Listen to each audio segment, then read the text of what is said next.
আমাদের সঙ্গে সরাসরি এই মুহূর্তে রয়েছেন শিলিগুড়ি কেন্দ্রের বিজেপি প্রার্থী শঙ্কর ঘোষ। শঙ্কর, কলকাতা টিভিতে স্বাগত জানাই। শঙ্কর, আজকে দিনভর একটা অত্যন্ত গুরুত্বপূর্ণ ভোটের দিন। প্রার্থী হিসেবে সারাদিন কি ব্যস্ততা গেছে সেটা আমি আন্দাজ করতে পারছি, এবং সেই পরিস্থিতিতেও এই মুহূর্তে তুমি সময় দিচ্ছ কলকাতা টিভিকে। কেমন কাটলো আজকে ভোটের দিন, এবং তুমি কতটা কনফিডেন্ট এই কেন্দ্র রিটেইন করতে পারবে কিনা? প্রথম কথা, এইবারের ভোট কেন্দ্রের বিষয় নয়। এবারের ভোট হচ্ছে কেন্দ্রের সরকার যারা চালায় সেই দল এবার পশ্চিমবঙ্গের সরকার চালাবে। সোজা হিসাব এবারের ভোটে যেটা আমি দেখতে পেলাম মানুষের মধ্যে, আমি আমার বিধানসভা এলাকায় ছিলাম যদিও আজকে, তো সেখানে মানুষ যে কোনো ভাবেই হোক এই রাজ্যের তৃণমূল সরকারের থেকে মুক্তি চাইছে। প্রত্যেকের হয়তো ভিন্ন ভিন্ন বিষয় রয়েছে, কিন্তু সমষ্টিগতভাবে আমি বুঝেছি যে মানুষের মেজাজ হচ্ছে পরিবর্তনের পক্ষে। আর আমার তো ওই লোকে বলছে যে এই শহরে তো কালো পয়সা বনাম ভালোবাসার লড়াই হয়েছে। আমার সাথে মানুষের একটা সাধারণ সম্পর্ক আছে, সাধারণভাবে চলি বলে জীবনযাত্রাও সাধারণ।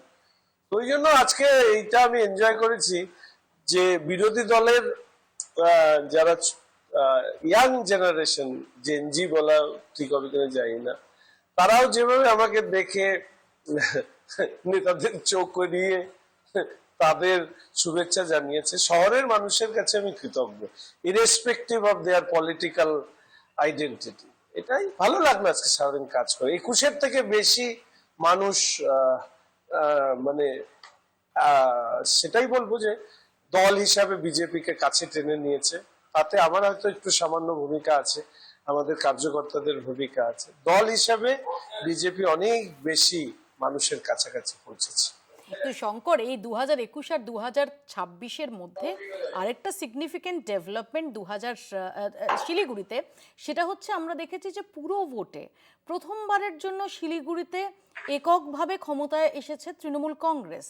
তারপরও বছর প্রায় 4 বছর অতিক্রান্ত, 3.5 বছর অতিক্রান্ত, এবং যিনি তার কারিগর, যিনি তারপর মেয়রের দায়িত্বে, তিনি তোমার প্রতিদ্বন্দ্বী। এটা কি মনে হয় না যে এটা একটা অ্যাডেড চ্যালেঞ্জ? না, মনে হয়নি। আসল কথা, বর্তমান মেয়র সাহেবের সাথে ওনার দলের কাউন্সিলরদের সম্পর্কটা মধুর না। উনি উনি মাঝে মাঝে বলতেন কাউন্সিলরদের বিরুদ্ধে অভিযোগ জানাতে মুখ্যমন্ত্রীর কাছে যাবে। উনি বলেন কমিশনার কথা শোনে না, অফিসার কথা শোনে না। ওনার ব্যবহারিক দিক থেকে মেজাজ একটু অন্য ধরনের, তো রেগে যান খুব।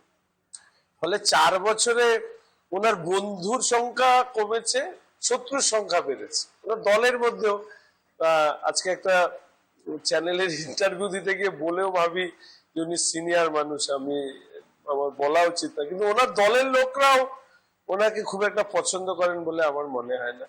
আর এই 4 বছরে যেটা উনি পারতেন যে মানুষের কাছে ওনার যে ক্ষমতা ছিল সেটাকে ব্যবহার করে সম্পর্ক তৈরি করতে, সেটা উনি পারেননি। এবং কাউন্সিলরদের অ্যান্টি ইনকামবেন্সি এবং শিলিগুড়ি মিউনিসিপাল কর্পোরেশনের যে ওভারঅল ফেলিয়ারনেস, কারণ রাজ্যে এবং কর্পোরেশনে ডাবল ইঞ্জিনের সরকার। আমার পাশে অমিত বসে আছে, ও লিডার অফ অপোজিশন। ও একটা কথা বলেছিল, আমার ভালো লেগেছিল, যে শিলিগুড়ি মিউনিসিপাল কর্পোরেশনে ডাবল ইঞ্জিন সরকারের গাড়ির তেল ফুরিয়ে গিয়েছে, তাই জন্য মেয়র সাহেব গাড়িটা নিয়ে এক জায়গায় দাঁড়িয়ে আছেন, এগোতে পারেননি। ভয়ঙ্কর ভাবে মেয়র সাহেবের বিরুদ্ধে শিলিগুড়ি কর্পোরেশনের ব্যর্থতা, সেটা তার বিরুদ্ধে গিয়েছে, তারই কাউন্সিলর বেশি।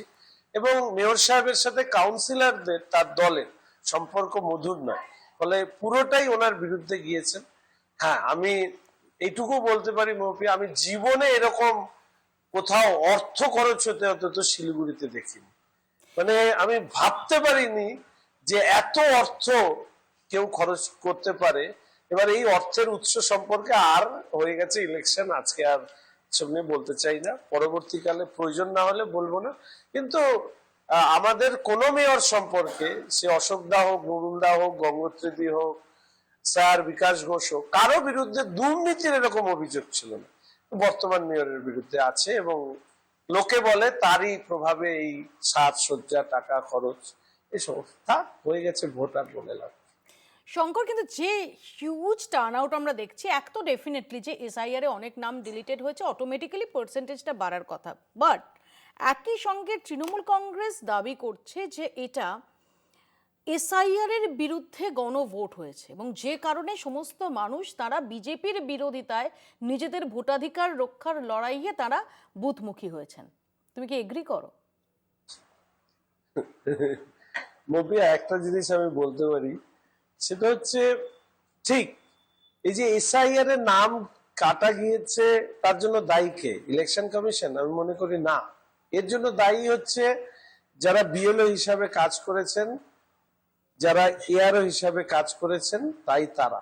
এই কারণে যে রিচার নাম অ্যাডজুডিকেশনে গিয়েছিল, যখন আমি এই বিষয়ে কথা বললাম নির্বাচন কমিশনে, বলল যে যিনি এআরও তিনি ডিসপোজ অফ করেন, অর্থাৎ ভেতর থেকে একটা অন্তর্ঘাত করার চেষ্টা ছিল।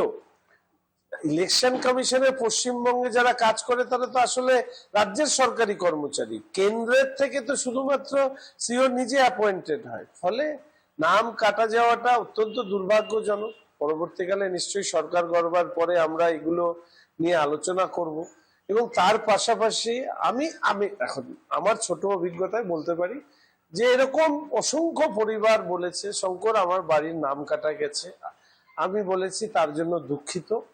কিন্তু যেটা খুব বড় ফ্যাক্টর, মানুষ নিজের নাম কেটেছে পরিবারের 4 জনের মধ্যে হয়তো একজনের, কিন্তু 3 জনই ভোট দিয়েছে পরিবর্তনের পক্ষে। তার কারণ এই মুহূর্তে দাঁড়িয়ে লড়াইটা অস্তিত্বের, এই মুহূর্তে দাঁড়িয়ে লড়াইটা ভোটের যে অধিকার সেটা সুনিশ্চিত থাকলো না বলে আমি এই লড়াইয়ে অস্তিত্বের বিরুদ্ধে যাব। যেরকম আমি বলি, উন্নয়ন তো সবার কাম্য, কিন্তু তারপরে যদি আপনাকে হিলকাট রোডের রাস্তায় দাঁড়িয়ে মার খেতে হয় আর অপরাধীরা ঘুরে বেড়ায়, ব্যবসায়ীরা মার খেতে হয় ব্যবসায়ীদের, তারপরে অপরাধীরা ঘুরে বেড়ায়, তাহলে সেই উন্নয়ন আপনি উপভোগ করবেন কোথা থেকে? আপনাকে তখন গামছা রেখে অন্য জায়গায় পালাতে হয়।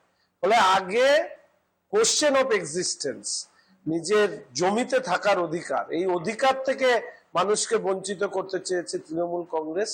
আমার মনে হয় তার বিরুদ্ধে ভোট হয়েছে।